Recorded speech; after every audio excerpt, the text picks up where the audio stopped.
اور پھر بیگ صوفے پر پھینکتے ہوئے وہ کمرے سے باہر چلا گیا، جس کے پیچھے ہی فائز بھی نکل گیا۔ کچھ ہوا ہے کیا؟ نوفل نے ناسمجھی سے پوچھا۔ کہنے کو اس وقت ڈائننگ روم میں 6 لوگ موجود تھے، مگر وہاں صرف کانچ کے برتنوں سے ٹکراتے چمچوں کی آواز ہی سنائی دے رہی تھی۔ زرکا سنگل کرسی پر بیٹھی تھی، اس کے بائیں طرف نوفل، نوشاد اور جواد بیٹھے ہوئے تھے، جبکہ ان کے مقابل یعنی زرکا کے دائیں طرف حارب اور فائز بیٹھے تھے۔ آپ کھانا کیوں نہیں کھا رہی ہیں؟ فائز نے اسے ٹیبل پر ہاتھ رکھے بیٹھا دیکھ کر بالآخر پوچھ ہی لیا۔ میں یہ سب نہیں کھاتی۔ اپنے ہاتھوں پر نظریں مرکوز کیے اس نے مخصوص انداز میں جواب دیا۔ تو پھر کیا کھاتی ہیں؟ اس نے ناسمجھی سے پوچھا تو بجائے کوئی جواب دینے کی اس نے نظر اٹھا کر فائز کو دیکھا، جس کی بڑی بڑی گہری نیلی آنکھوں سے گھبرا کر اس نے جلدی سے نظر جھکا لی۔ اوہ، میں سمجھ گیا، آپ یقیناً ڈائٹنگ پر ہیں۔ اس نے کوئی تصدیقی یا تردیدی جواب نہیں دیا۔ آپ کی آنکھیں اصلی ہیں یا آپ نے لینس لگائی ہوئی ہیں؟ نوشاد نے کھوجتی ہوئی نظر سے اس کے چہرے پر مرکوز کرتے ہوئے جاننا چاہا۔ آپ کو کیا لگتا ہے؟ اس نے آنکھوں میں آنکھیں ڈال کر الٹا سوال کیا۔ سانولے چہرے پر بڑی بڑی گہری نیلی آنکھوں میں کچھ ایسا تھا جس کی وہ زیادہ دیر تاب نہ لا سکا اور نظریں پھیر لیں، اور اس پورے عرصے میں اب پہلی مرتبہ زرکا کے لبوں پر ہلکی سی مسکان ابھری تھی جس میں طنز کا عنصر نمایاں تھا۔ آپ کے گھر میں کوئی اور نہیں ہے کیا؟ اب جواد نے نیا سوال اٹھایا۔ نہیں، ایک لفظی جواب ملا۔ آپ کی فیملی میں کوئی ہے ہی نہیں یا سب کہیں اور رہتے ہیں؟ اس نے دوسرے پہلو ٹٹولے۔ وہ سب یہاں سے بہت دور چلے گئے ہیں، بس میں یہاں ہوں۔ اس نے نظریں اپنے ہاتھوں پر جمائے ہی اسپاٹ جواب دیا، جس کے بعد وہ مزید کوئی سوال نہ کر سکا اور نتیجتاً وہاں پھر خاموشی چھا گئی۔ آپ کچھ نہیں پوچھیں گے مجھ سے؟ زرکا نے اب تک خاموشی سے کھانا کھاتے حارب کی جانب دیکھتے ہوئے سوال کیا، تو جواباً حارب نے اس کی طرف دیکھا۔ نہیں، میرے ذہن میں جو بھی سوال تھے ان کا جواب آپ ان لوگوں کو دے چکی ہیں۔ اس نے سنجیدگی سے سیدھا سادہ جواب دیا۔ میں کھانا کھا چکا ہوں، بہت شکریہ یہ اتنے اچھے ڈنر کے لیے۔ نوفل نے نیپکن سے ہاتھ صاف کرتے ہوئے کہا۔ میں بھی کھا چکا، اب کیا ایک کپ کافی مل سکتی ہے تھوڑی دیر بعد؟ فائز نے بھی کہتے ہوئے عاجزی سے گزارش کی۔ آپ سب کو جو چاہیے یہاں لکھ کر رکھ جائیں، مطلوبہ چیز آپ کے کمرے میں پہنچا دی جائے گی۔ پین اور بک سامنے ٹیبل پر موجود ہے، اس نے کرسی پر سے اٹھتے ہوئے سنجیدگی سے کہا اور باہر کی جانب بڑھ گئی، جسے وہ لوگ دیکھ کر رہ گئے۔ اور ہاں، وہ جاتے جاتے رکی مگر پلٹی نہیں۔ آپ سب کو ایک ساتھ ایک کمرے میں رہنے کی ضرورت نہیں ہے، آپ سب الگ الگ کمروں میں رہ سکتے ہیں، یہ گھر بہت بڑا ہے۔ شب بخیر۔ اس نے اجازت دی تھی، یا حکم؟ جب تک یہ سمجھ میں آتا وہ کمرے سے جا چکی تھی، جس کے باعث یہ لوگ ناسمجھی سے ایک دوسرے کو دیکھ رہے تھے۔ کھانا کھانے کے بعد سب لوگ دوبارہ اوپر والے پورشن میں آ کر زرکا کے کہے کے مطابق اب الگ الگ کمروں میں جا چکے تھے۔ ایک تو سردیوں کی رات ویسے ہی سنسان ہوتی ہیں، اوپر سے یہ جگہ کچھ زیادہ ہی ویران تھی، اسی لیے یہ سناٹا کافی پراسرار لگ رہا تھا، جسے میں وقفے سے کہیں دور سے آتی بھیڑیوں کی آواز مزید خوف پیدا کر رہی تھی۔ کیا مصیبت ہے یار، ذرا سا بھی نیٹ ورک نہیں مل رہا۔ فائز اپنا موبائل ہاتھ میں اٹھائے بے چین سا کمرے میں ٹہل رہا تھا۔ اب کیسے بات کروں سمیہ سے؟ وہ تھک کر ایک جگہ رک کر کچھ سوچنے لگا۔ اتنے بڑے گھر میں لینڈ لائن بھی تو ہونا چاہیے۔ خیال آنے پر وہ ذیل لب بڑبڑایا اور پھر موبائل پینٹ کی جیب میں رکھتے ہوئے وہ کمرے سے باہر نکلا۔ ہیٹر کی گرمائش والا کمرہ چھوڑ کر وہ جیسے ہی باہر نکلا تو سب سے پہلا احساس اس سردی کا ہوا، جس کے باعث اس نے اپنی فوجی گرین جیکٹ کی زپ لگا لی۔ لائن سے بنے کمروں کے سامنے گرل لگی ہوئی تھی، جس سے نیچے جھانکنے پر وہ وسیع اور عریض ہال نظر آتا تھا، جو اس وقت بالکل سنسان پڑا تھا۔ وہ گرل پر اپنا بایاں ہاتھ پھیرتے ہوئے نیچے جاتی سیڑھیوں کی طرف آیا، جس کی تیسری انگلی میں اس کی منگنی کی سلور انگوٹھی تھی، اور سست روی سے نیچے اترنے لگا۔ نیچے آ کر پہلے اس نے لینڈ لائن فون کی تلاش میں یہاں وہاں نظریں دوڑائیں، مگر کوئی مثبت نتیجہ نہ ملا۔ زرکا سے ہی پوچھ لیتا ہوں، وہ بڑبڑاتے ہوئے نتیجے پر پہنچا۔ لیکن اس کا کمرہ کہاں ہے؟ اگلے ہی پل اس نے خود سے سوال کیا۔ ڈھونڈنا پڑے گا، وہ کہتے ہوئے ایک طرف بڑھا اور آس پاس نظریں دوڑاتے ہوئے وہ ایک راہداری میں آ گیا۔ جس کے دونوں طرف ترتیب سے کمرے بنے ہوئے تھے۔ وہ ناسمجھی سے ہر کمرے کو دیکھتے ہوئے آہستہ آہستہ آگے بڑھ رہا تھا۔ تبھی ایک کمرے کا دروازہ اسے ادھ کھلا ملا تو وہ اس طرف چلا گیا۔ اس نے دروازے کی اوٹ میں بہت آہستگی سے اندر جھانکا تو سامنے کا منظر دیکھ کر اسے تھوڑی حیرت ہوئی۔ اندر کمرے میں زرکا کسی جوان مرد کے بے حد نزدیک کھڑی تھی۔ اس مرد نے دونوں بازوؤں اس کی پتلی کمر کے گرد حمائل کر کے اسے خود میں پوری طرح بھینچا ہوا تھا، اور وہ بھی دونوں بازوؤں اس کے کندھوں پر رکھے مسکراتے ہوئے اس سے کوئی بات کر رہی تھی۔ اس شخص کی پشت فائز کی جانب تھی، اس لیے وہ اس کا چہرہ نہیں دیکھ سکا۔ اسے بس زرکا نظر آئی۔ اس نے بتایا تھا کہ وہ یہاں اکیلی رہتی ہے، تو ایسے میں یہاں ایک مرد کی موجودگی، وہ بھی اتنی نزدیک، کچھ عجیب تھی۔ فائز نے یہ سوچتے ہوئے صرف لمحے بھر کو اپنی نظروں کا زاویہ بدلا تھا، مگر دوبارہ جیسے ہی اس نے وہاں دیکھا تو اب وہ دونوں وہاں سے غائب تھے، جس سے وہ سخت حیران رہ گیا۔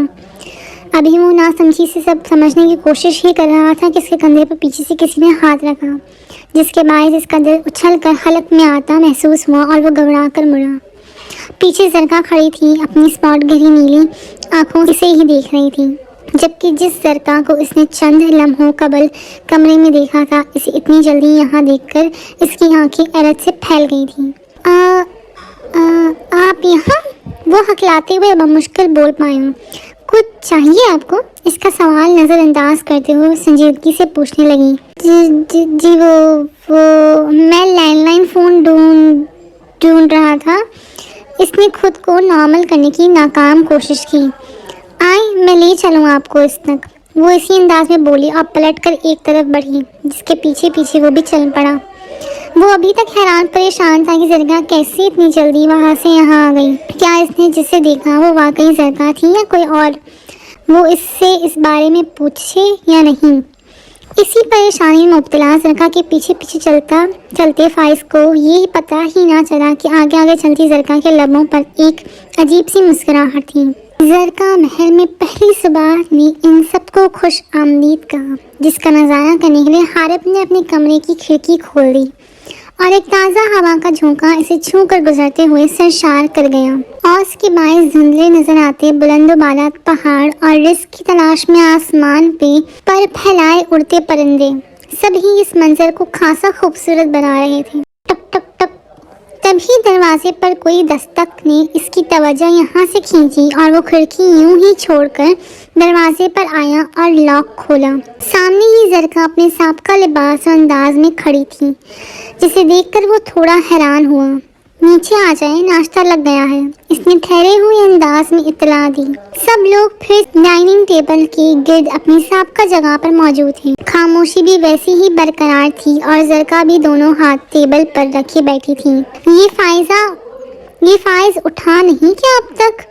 جواد نے کپ میں چائے نکالتے ہوئے پوچھا۔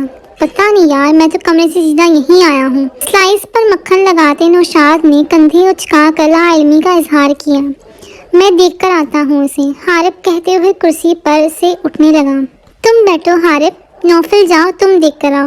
نوشاد نے اسے روکتے ہوئے اپنے برابر میں بیٹھے نوفل کو حکم دیا۔ کوئی موقع نہیں چھوڑتے ہیں مجھ سے کام کروانے کا۔ نوفل بدمزہ ہو کر بڑبڑاتے ہوئے اٹھ کر وہاں سے چلا گیا، جس کے بعد دوبارہ وہاں خاموشی چھا گئی۔ رات کیسی گزری آپ سب کی؟ زرکا نے خاموشی کو توڑا۔ سو کر، جواد نے شرارت سے جواب دیا۔ کوئی دقت تو نہیں ہوئی؟ جواد کا مذاق نظر انداز کرتے ہوئے اسے سنجیدگی سے پوچھا۔ نہیں، پہلے اتنا اچھا کھانا کھلا دیا تھا آپ نے، جس کے بعد نرم گرم بستر پر بہت اچھی نیند آئی، اور اب اتنے اچھے ناشتے نے طبیعت فریش کر دی۔ نوشاد نے بنا بخل کے سادگی سے کہا۔ بہت شکریہ یہ اتنا سب کرنے کے لیے۔ حارب بھی اس کا شکر گزار ہوا، جس کے جواب میں وہ کچھ عجیب سے انداز میں مسکرائی جو تینوں کو ہی کھٹکا۔ فائز بھائی، تم اپنے کمرے میں ہے ہی نہیں؟ تبھی نوفل کہتا ہوا وہاں آیا تو سب اس کی جانب متوجہ ہوئی۔ ہو سکتا ہے باتھ روم میں ہو، جواد نے خیال ظاہر کیا۔ نہیں ہے، وہاں بھی دیکھ لیا میں نے، وہ کہتے ہوئے واپس اپنی جگہ پر بیٹھ گیا۔ یہ کہاں چلا گیا اچانک؟ نوشاد کو بھی تعجب ہوا۔ کہیں وہ پاگل نیٹ ورک ڈھونڈتے تو گھر سے باہر نہیں نکل گیا؟ حارب نے خیال ظاہر کیا، ہو سکتا ہے جتنا وہ اپنے موبائل کو لے کر پوزیسو ہے نا، تو یہ بھی ہو سکتا ہے۔ جواد نے تائید کی، ہاں ایون گھر میں بھی وہ پتہ ہے سب سے زیادہ کس کے قریب ہے؟ نوشاد نے کہا۔ کس کے؟ حارب نے سب کی ترجمانی کی۔ چارجنگ پلگ کے۔ اس نے شرارت سے بتایا تو یہ لوگ بھی ہنس پڑے۔ چلو ناشتہ کر کے ڈھونڈتے ہیں اس پاگل کو، پھر ہمیں یہاں سے نکلنا بھی تو ہے، جواد کہتے ہوئے دوبارہ ناشتے کی جانب متوجہ ہو گیا، جبکہ زرکا اس دوران بالکل خاموش تھی۔ زرکا محل کے اطراف دور دور تک کوئی دوسرا گھر نہیں تھا، بلکہ کھلے علاقے میں یہ اکلوتی عمارت ہی کھڑی تھی اور اس سے ذرا فاصلے پر ہرا بھرا جنگل تھا۔ ان چاروں سے جتنا اور جہاں جہاں ممکن تھا انہوں نے فائز کو ڈھونڈ لیا تھا، مگر وہ کہیں بھی نہیں ملا تھا، اور الگ الگ سمتوں میں گئے یہ چاروں واپس زرکا محل کے سامنے آ گئے تھے۔ یار سب جگہ ڈھونڈ لیا مگر فائز کو کوئی پتہ نہیں ہے، نوشاد نے مایوسی سے کہا۔ یہ جگہ بھی کھلی ہے اور آس پاس کوئی دوسرا گھر بھی نہیں ہے کہ وہاں چلا گیا، جواد بھی بولا۔ یہ جو تھوڑا دور جنگل ہے، میں نے یہاں بھی بیرونی حصے میں ڈھونڈا ہے اسے، مگر نتیجہ صفر ہے، حارب نے بھی ایک سمت اشارے کرتے ہوئے بتایا۔ دوبارہ اندر چل کر ڈھونڈے کیا؟ ہو سکتا ہے فائز بھائی کسی اور کمرے میں جا کر سو گئے ہوں، نوفل نے خیال ظاہر کیا۔ ایسا ممکن تو نہیں ہے، مگر اس کے سوا ہم کچھ اور کر بھی نہیں سکتے، تو چلو ایک بار اندر بھی ڈھونڈ لیتے ہیں، نوشاد نے کندھے اچکاتے ہوئے تائید کی، جس پر رضامند ہونے کے بعد تینوں دوبارہ زرکا محل کے بند دروازے کی جانب بڑھے، مگر اس سے قبل کہ جواد آگے بڑھ کر ڈور بیل بجاتا، دروازہ خود بخود ہی اندر کی طرف کھلا، جسے کھولنے والی زرکا تھی۔ ابھی یہ لوگ حیران ہو رہے تھے کہ وہ دروازہ کھلا چھوڑ کر واپس اندر چلے گئی۔ ان لوگوں نے پہلے ایک دوسرے کو دیکھا اور پھر ایک ایک کر کے سب اندر گئے، جس کے بعد نوشاد نے دروازہ بند کر دیا۔ انہیں لگا تھا کہ زرکا یہیں ہال میں ہوگی، مگر وہ تو یہاں تھی ہی نہیں۔ اس کے دروازہ کھول کر پیچھے ہٹنے میں اور ان لوگوں کے اندر آنے میں چند سیکنڈز لگے تھے، اور اس مختصر وقت میں اس کا اتنی تیزی سے اندر جا کر غائب ہو جانا بہت عجیب تھا۔ نوفل اور نوشاد تم دونوں نیچے چیک کرو اور میں اور حارب جا کر اوپر ڈھونڈتے ہیں۔ اسے نظر انداز کرتے ہوئے جواد اصل موضوع کی جانب آیا۔ پھر نوشاد اور نوفل نیچے الگ الگ سمتوں میں چلے گئے، جبکہ جواد حارب کے سنگ اوپر کی جانب بڑھا۔ نوفل اسے تلاشتے ہوئے کافی اندر آ گیا تھا۔ یہ ایک بڑی سی راہداری تھی، جس کی ایک طرف کانچ کی بلند و بالا بند کھڑکیاں تھیں اور دوسری طرف دیوار تھی جس پر عجیب و غریب پینٹنگز بنی ہوئی تھیں۔ اس جگہ کی گرد آلودگی اور ویرانیت دیکھ کر لگ رہا تھا کہ شاید یہاں کسی کا آنا جانا نہیں تھا۔ راہداری کے اختتام پر اسے ایک کمرے کا دروازہ نظر آیا۔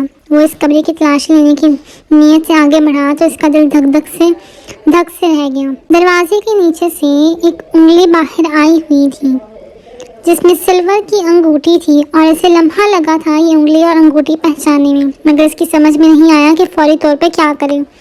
فائز بھائی آپ اندر ہیں؟ اس نے گھبرائے ہوئے اندر میں دستک دیتے ہوئے پکارا، مگر کوئی جواب نہیں آیا۔ آپ مجھے ڈرا رہے ہیں فائز بھائی؟ اسے لگا شاید یہ مذاق ہے، مگر جواب اب بھی نہ ملا۔ اس نے دروازے کی نوب پر ہاتھ رکھا، مگر دروازہ کھلا نہیں، تو وہ ڈرتے ڈرتے نیچے جھکا اور انگلی کو کھینچ کر دیکھنا چاہا، مگر اس کے کھینچتے ہی اگلے پل وہ انگلی اس کے ہاتھ میں آ گئی جو کہ کٹی ہوئی تھی۔